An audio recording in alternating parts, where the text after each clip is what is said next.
Hi, everybody. It's Julie. Welcome back to my channel. I had been inspired recently by a variety of reverse action or double slider cards that I had seen on the interwebs. And there's a component to the Push Me Pull You die set that can totally be used for this kind of card. And I thought, what the heck? I'm going to experiment. And I turned the camera on and filmed myself messing around with this. Now, you're going to need 3 pieces of cardstock that are cut identical in size to create this particular kind of slider. I'm going vertical. A lot of these I've seen are horizontal, but this one is going to be a vertical. And then an optional piece, if you want to create a matte layer on top, is to cut one slightly smaller, like 1/8 of an inch smaller than like that green panel. And you don't have to use green. That's what I used in my project. And then for the handles, these need to be cut to a specific dimension as well to work with this particular size sliding mechanism. So go to my blog and get the measurements so that way you can get all your pieces cut and ready to go. Now I'm going to take the thin or the smallest slit die from the Push Me Pull You set and grab a piece of plastic. Now, these are just grocery shopping bags. You use what you got, right? And they were long enough and big enough that I could use a rotary trimmer and just cut out a strip that I needed that was almost as wide as the slit die and then really long. So as long as the bag was without the handles on it. So I had to make sure I had plenty of length because I didn't know how much I would need to go around this. So I am going to use a ruler and a pencil to mark a pencil line very faintly.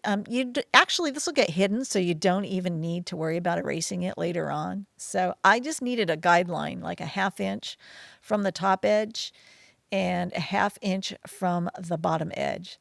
So I'm just going to quickly get those drawn, and that will help me align that slit die very straightly.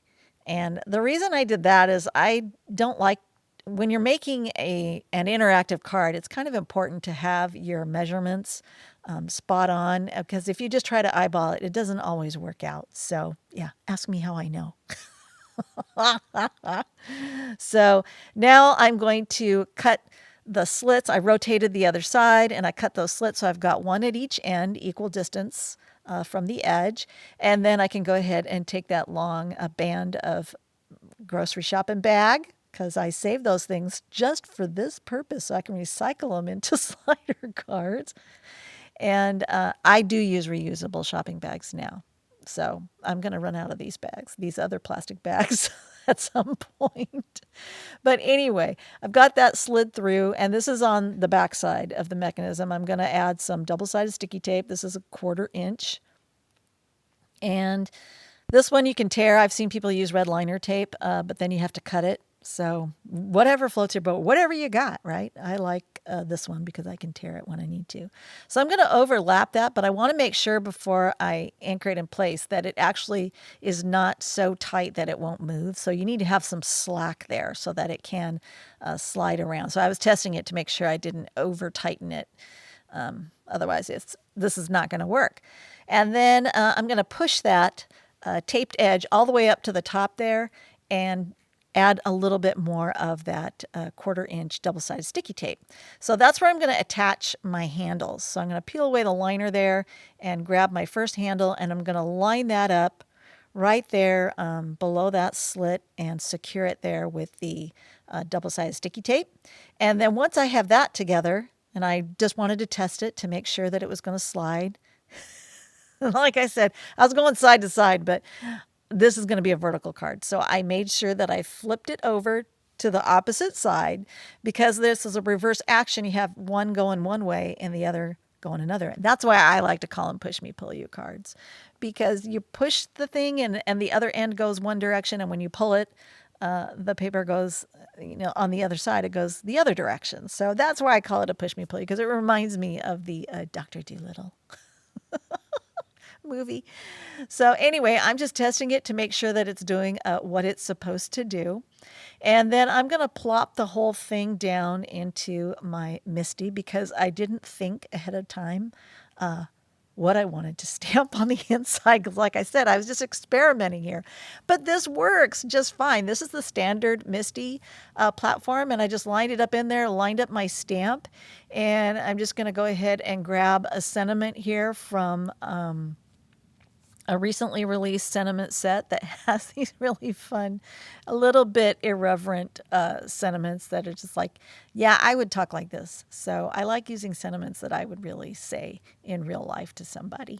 And I'm just going to do some ombre inking on the sentiment, and then I decided to do some second generation impression of the flowers because the pink color I was using was a little bit darker than I wanted. So I'm just going to stamp off onto scratch paper and then go ahead and stamp onto my project. And then I'm just going to go ahead and add the little centers to my flowers just really quick.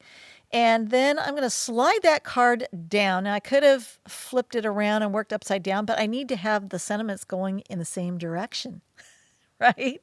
I can't have it upside down. So I was like, okay, I'm just going to have to do it this way. And it worked out great. So thank goodness for this Misty thing. I don't know how we ever lived without it before. So now I've got that sentiment all stamped, and I did the same ombre inking thing again where I blended a darker color after I stamped in a paler color and added a couple of bees and some flowers.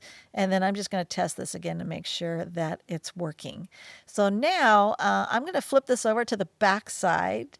Or no, maybe this is the front. No, this is the back side.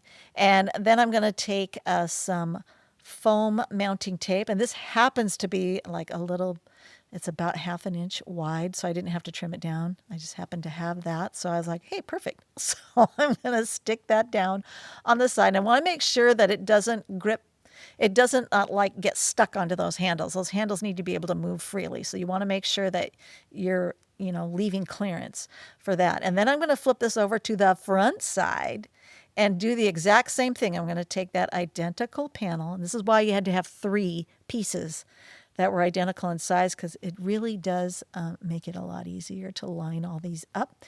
And this is a trick I learned from Sherry Carroll a long time ago, is just remove the liner tape partially until you're sure you got it where you want it, and then peel the rest of it away. So if you need to futz around, you can. Now here's that optional top layer. You don't have to do this, of course. You could stamp and decorate that if you wanted, but I had all these strawberries and leaves. I mean, I had a massive baggie of these strawberries from the Strawberry Field set that I had already stamped and die cut, so they were ready to go, which like for me has just been like, oh man, that's just awesome. So I'm just going to arrange these around until I'm happy. And then I'm going to take a piece of press and seal and just apply that over the top. This was something I had seen done before to hold them all in place. So then you can put your adhesive on the back. And I've already got some foam mounting tape on the back of the images I want to pop up. So I'm going to take my tape runner and just apply that to the leaves and then go ahead and get that mounted in place. So in the past, I used to like take a picture with my phone, and sorry, I've got allergies and they're causing all kinds of havoc on my system. So I should have pressed more firmly when I did this, because as I started to lift it up, some of the other die cuts with the foam tape on the back kind of fell off. So I had to go back and get them back into place. And this time I pressed more firmly so I could lift those up and then remove the liner to the foam tape and then go ahead and press those in place once I was happy with their placement. So you notice I kind of, twist and turn, and what angle do I want this at? And then when I'm happy, I'm going to press down firmly, and then I can peel that away. So another great use for press and seal, right? I wish I'd come up with that idea. I saw it somewhere, but I was like, that's brilliant. I'm going to try it. So now I've got the scallops die cut that creates a knockout effect. And I had cut a whole bunch of scalloped edges in the past, and I just keep them in a little baggie inside the die set. And then when I need them, I just go and grab them. Now, a lot of times I just do white or black, but for some project I had done a while back, I already had them done in this really fun green that coordinated with the project. So I was like, what the heck? And I wanted to create a border that went all the way across, but of course this is not a full border die. Well, to fix that, I just glued one down and then I grabbed another one and glued it on the edge there and then trimmed off the excess. And someone would have to really sit there and nitpick if they realized it wasn't a full. And then they're not getting this card.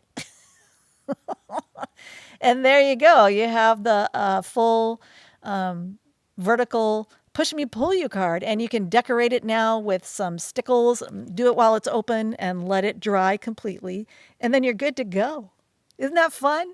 I hope you give it a try, and thanks for watching.